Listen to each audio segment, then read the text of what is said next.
Magandang gabi po sa inyong lahat mga ka-online. Ako po ang inyong si Papa Dudut. Bago tayo magsimula, huwag kalimutan na mag-like, share, and subscribe sa ating episode ngayong gabi. Una sa lahat, Papa Dudut, ay pinagpalang gabi sa inyong lahat. Tawagin niyo na lamang po ako bilang Jessie, 36 years old na ngayon, tubong San Pablo, Laguna. Pero may naipundar akong bahay dito sa Project 8, Quezon City. Although sa ngayon ay nasa ibang bansa ako, nagtatrabaho bilang isang registered nurse. Anyway, ang isishare ko sa inyo ang aking nakakatakot na experience na nangyari matagal ng panahon na. Actually, naibahagi ko na ito sa ibang mga kaibigan ko at naipost ko na rin noon sa Facebook dahil nga sa sobra kong takot. Pero muli ko siyang naalala at naisipan kong ibahagi ulit ito. This time sa mga listeners ng inyong programa. Papa Dudut, nung una talaga ay hindi ako naniniwala sa mga multo o mga lamang lupa.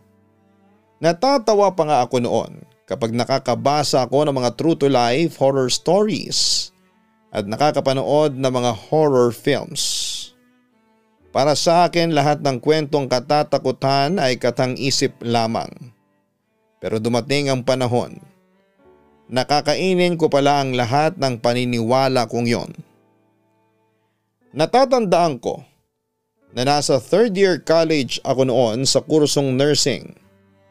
Nang time na yon ay gusto ko talagang kuning kurso ay political science pero umayaw noon ang mga magulang ko.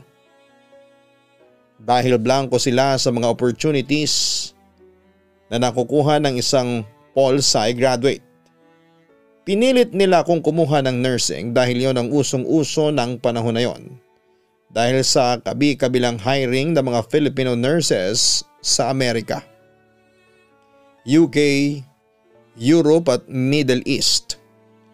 At kahit pa na mahal ang tuition fee at mga nursing books ay ayos lang sa mga magulang ko. Katwiran nila kapag nakatapos naman ako ng pag-aaral at maging isang registered nurse, ay limpak-limpak daw na pera ang aking kikitain. Babalik tayo. First day ko noon bilang third year nursing student, may mga nursing books akong kailangang bilhin. Kaso kapag bumili ka ng brand new ay alam mo ng presyong ginto. Kulang noon ang ibinigay sa aking pera ng mga magulang ko at nahihiya naman akong humingi ulit sa kanila. Kaya naman nagpasya na lamang akong bumili ng mga librong kakailanganin ko doon sa rekto. Second hand man o pirated ay wala na akong pakialam. Ang importante lang naman sa akin ay makabili ako at hindi ako maubusan. At nakabili nga ako ng kakailanganin kong libro. Karamihan ay second hand pero magaganda pa rin naman sila. Pero sa lahat ng binili ko ay bukod tangi ang isang libro na sobrang kapal. May sticker pa nga sa likod ng libro. Sticker ng dating presyo ng libro na binili sa isang sikat na bookstore at isang sticker kung saan ay nakalagay ang pangalan, address, telephone number ng dating may-ari ng libro. Babae ang dating may-ari ng libro at sa itsura ng libro ay mukhang 3 taon na yung ginamit.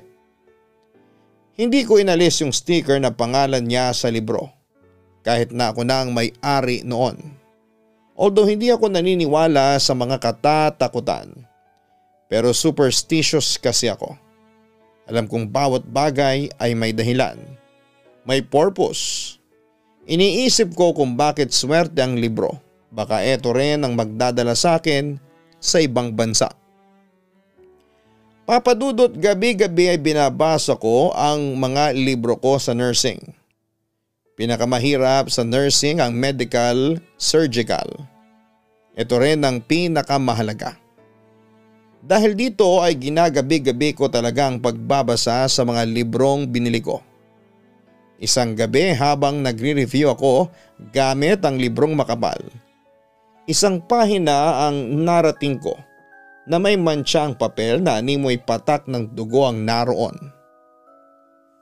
Kiniskis ko pa ngayon yung isang patak ng nasa pahina ng aklat. Nabakbak naman yon tapos ay inamoy ko. Parang amoy dugo nga. Malawak ang aking imagination pagdating sa mga bagay na ito. Bigla ko tuloy naisip na ano kaya ang nangyari kay Jadelyn, ang dating may-ari ng libro na nakalagay sa sticker. Bakit napataka ng dugo ang certain page na ito ng kanyang textbook? Lumuha kaya siya ng dugo sa sobrang kaka-review? O nag-nosebleed kaya siya sa sobrang stress sa kakaaral? Natawa na lamang ako sa aking sarili at nagpatuloy ako sa pagbabasa at pagre-review gamit ang textbook ni Jadelyn. Then maya-maya ay may naamoy ako. Isang pabangong pambabae yon. Ang tindi ng amoy, halos ma-disturb ang pagbabasa ko. Nagtaka ako. Sa boarding house na tinutuluyan ko ay wala namang babae at puro kami lalaki. Wala rin akong ka-share sa room dahil kakauwi lang sa probinsya ng ka-roommate ko. Saan nanggaling ang amoy? It's 3 o'clock in the morning kaya imposible namang may maglagay pa ng pabango sa oras na yon ng madaling araw. Wala akong maisip na paliwanag sa naganap kaya patuloy na lamang ako sa pagbabasa, sa pagre-review. Pinalipas ko na lamang yung amoy. Nang sumunod na araw ay nag-duty kami sa isang public hospital sa Quezon City. Bahagi yon ng requirements sa nursing. Alas 10 ng gabi hanggang alas 6 ng umaga ang shift ko. Dinala ko ang medical surgical textbook ko dahil kailangan kong ipagpatuloy ang pag-review. Wala namang ganong gawain sa hospital that night. Matapos ko mag-rounds at kumuha ng blood pressure at temperature ng mga pasyente at magpa-check up ng kanilang IVs ay normal na sa mga nursing students na tulad ko ang maghanap ng bakanting room sa ospital kung saan ay pwedeng matulog, magbasa o gumawa ng assignment. Naupo ako sa hospital bed na walang bedsheet at nagsimula na akong magbasa. Binuklat ko yung page 92 kung saan noon isang gabi ay nakita ko ang mga patak ng dugo. Pero wala na sa page 92 ang patak ng dugo. Malinis na yon. Muli ako nagtungo sa page 264 kung saan ako kasalukuyang nagbabasa at naroon ang patak ng dugo. Namangha ako at paano nangyari yon? Posible bang gumapang ang dugo from one page to another? Baka minumulto na ako. Pero natawa ako sa huli kong naisip na minulto. Not in my dictionary. Pero napaisip ako. Kanino bang dugo itong nasa libro ko? Kay Jadelyn. Biglang nagbago ang ilusyon kong si Jadelyn ang nurse. Nasa Amerika at humihiga ng dolyar. Baka hindi yon ang nangyari kay Jadelyn. Ano nga kaya? Namatay ba siya? Muli na namang umalingaw-ngaw ang matinding amoy ng pambabaeng pabango. Kinilabutan ako. Ibang klase na ang nagaganap at alam kong hindi na yon ilusyon o isang pagkakataong nananaginip ako ng gising.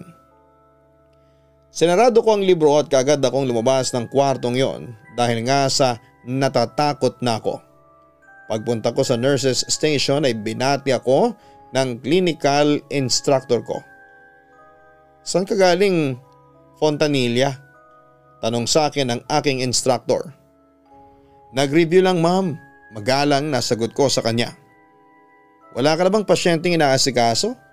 Balik na tanong niya sa akin. Kakatapos lang po, sagot ko. Napatango naman siya nang marinig ang aking sinabi. Sige, punta ka sa 402, bantayan mo ang matandang pasyente. Lalaki ito, utos niya sa akin. Sumunod naman ako sa utos ng aking clinical instructor.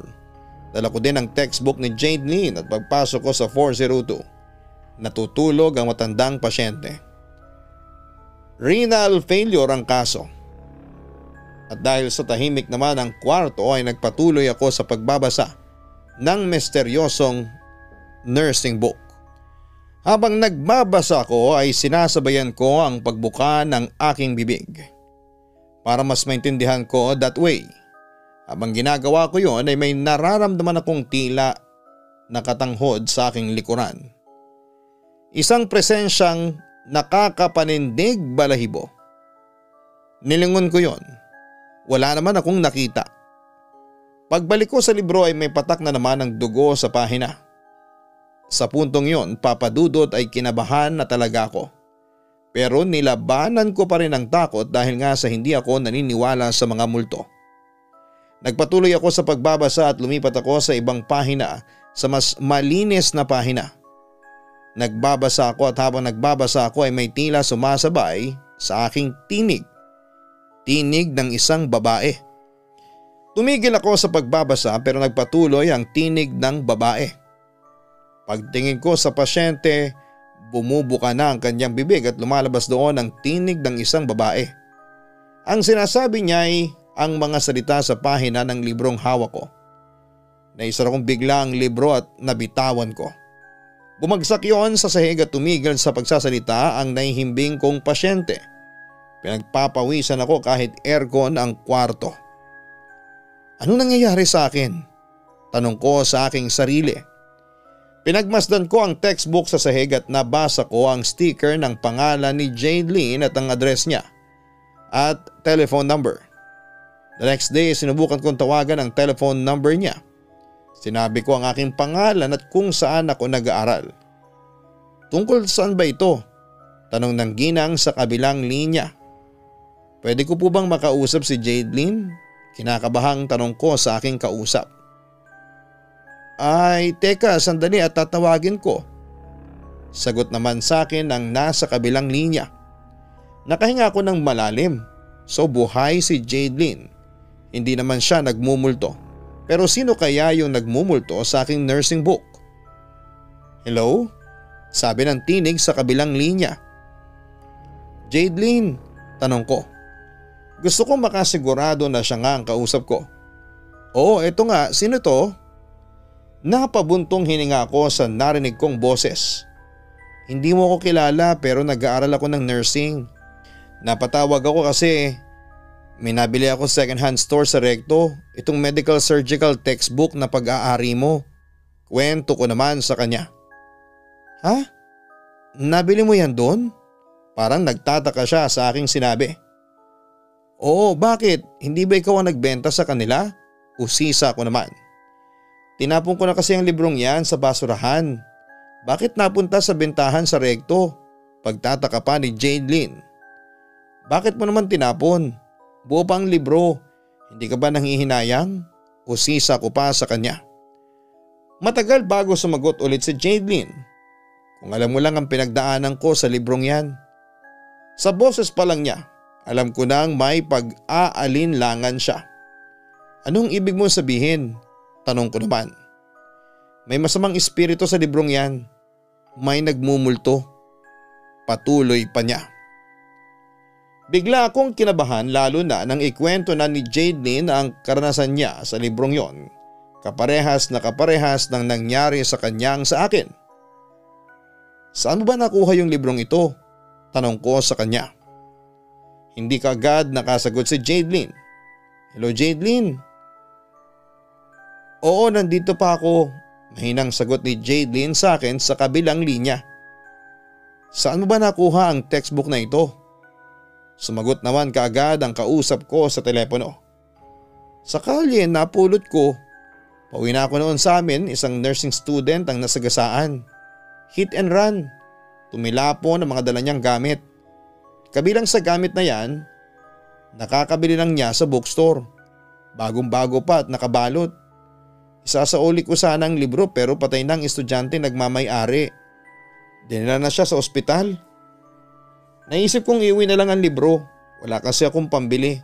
Wala naman sigurong masama kung angkinin ko ang libro para tuluyan ko na itong angkinin. Dinikitan ko pa nga ng sticker na may pangalan ko. Pero ayaw magpaangkin ng libro.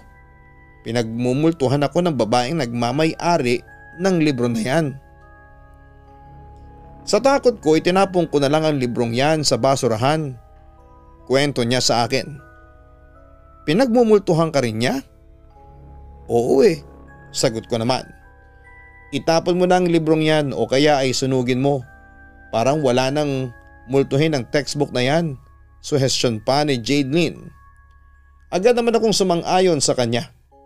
Tama ka, siguro nga'y gano'n na lang ang gagawin ko. Wika ko. Nagpaalam na kami ni Jadeline at nagpasalamat ako sa kanya. Pag-uwi ko sa bahay ay kagad kong kinuha ang libro sa aking silid. Dinala ko sa labas ang libro at binuhusan ko ng kaunting gas at sinindahan ko ng posporo. Nakita ng mga boardmate ko ang ginawa ko. Loko ka? Bakit mo sinunog yan? Protesta ng boardmate kong si Alfie. Hindi ka ba nangihinayang? Sana binigay mo na lang sa akin, loko ka. Dagdag pa niya. Nakita rin yon ng iba kong kaboardmate na nursing din ang kinukuha. Sari-sari pa nga ang pangaasar na ginagawa nila sa akin noon. Pero hindi ako nagpaawat. Hindi ako umalis sa tabi ng susunod na textbook hanggat hindi yon naging abo. Hindi na ako nakaranas ng anumang kamultuhan. Sa buhay ko magmula noon, doon ko nga na-realize na marami talagang unexplained things na nangyayari pa rin sa mundo. I graduated nursing at nakapasa ako sa board exam. I never bought another book bagkus ay nanghihiram na lamang ako noon sa library. Doon na rin ako madalas mag-review sa takot kong muling mag-isa at multuhin. Samantala hindi na uli kami nakapag-usapan ni Jadeline. Hindi ko man lang naitanong kung ano ang nangyari sa nursing career niya. Ganon pa man ay naka-move on din ako sa naging karanasan ko sa minumultong nursing book na yon. At sa ngayon ay nagwo-work na ako sa London bilang nurse. Nakapagpundar na rin ako ng sariling bahay sa Project 8 Quezon City. At doon nakatira ang mga magulang ko sa ngayon. Papa Dudut, alam kong marami na ang nag-share sa programa mo ng mga kwentong kababalaghan. Alam ko ang kanilang nararamdaman sakali mang hindi sila paniwalaan ng mga tao. Pero ang masasabi ko lang sa nakaranas ng multuhin, totoo ito at nakakakilabot. Swerte mo kung hindi mo pa nararanasang multuhin at huwag mo nang hangarin pang maka-encounter ng kababalaghan.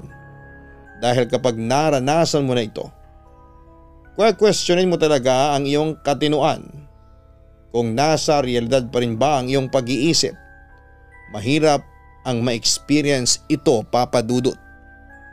Anyway, sana ay mabasa ninyo ang sulat ko at marinig sana sa iyong channel ang aking kwento. Nakasubscribe na po ako sa channel na ito, maging sa Kaistorya at sa Papa Dudut family ay nakasubscribe na rin po ako. Muli hanggang dito na lamang po ang aking sulat at maraming salamat and God bless and more power sa inyong lahat. Lubos na nagpapasalamat, Jessie. Huwag kalimutan na mag-like, share, and subscribe. Maraming salamat po sa inyong lahat. Ang buhay ay mahiwaga, laging may lungkot at saya. Sa Papa Dudut Stories, laging may karamay ka.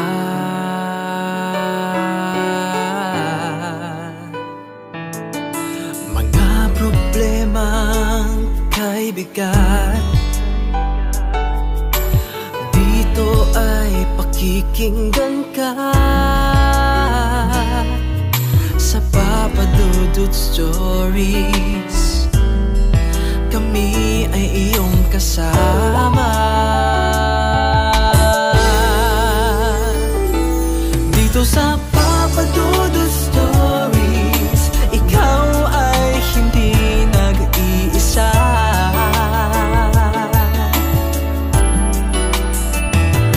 Dito sa Papa Dudut Stories, may nagmamahal sa'yo. Papa Dudut Stories, Papa Dudut Stories.